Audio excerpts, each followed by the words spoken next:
Bonsoir tout le monde et bienvenue sur ce premier Saviez-vous spécial Halloween. J'espère que vous êtes installés dans votre lit, de préférence éteignez la lumière. Let's go pour la vidéo. Que vous savez ce que c'est la saménophobie? C'est la peur tout simplement d'Halloween. Mais j'avoue que le gars quand même il a inventé ce mot, putain il s'est vraiment fait chier, on dirait l'allemand. Comme vous savez tous, la citrouille est le symbole de Halloween. Et bah pour commencer, la citrouille la plus lourde du monde est de 1054 kg pour 5,72 mètres. Bah putain, c'est un mastodonte le truc. Un peu comme ma bite. La citrouille n'est pas seulement un élément décoratif de la fête d'Halloween. En effet, de nombreux repas sont réalisés avec. Sa chair est souvent utilisée pour faire de la tarte, de la confiture, mais aussi de la soupe. Je vous parle de la citrouille.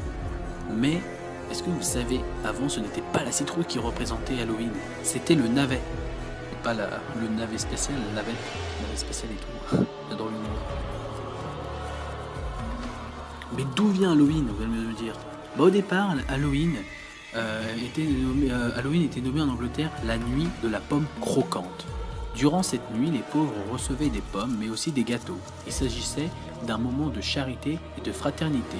Par la suite, les bonbons ont remplacé les pommes et les gâteaux.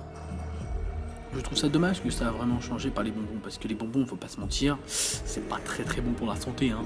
Jack à la lanterne est le personnage le plus souvent associé à cette fête d'Halloween. Cette association provient d'une vieille légende irlandaise selon laquelle Jack à la lanterne était un personnage avare et égocentrique. Vous connaissez tous cette formulation, qu'on connaît tous, des bonbons ou un sort. Mais dans certains pays, ce n'est pas du tout la même formulation. Au contraire, au Québec, les enfants utilisent une formulation beaucoup moins menaçante, même bien plus polie.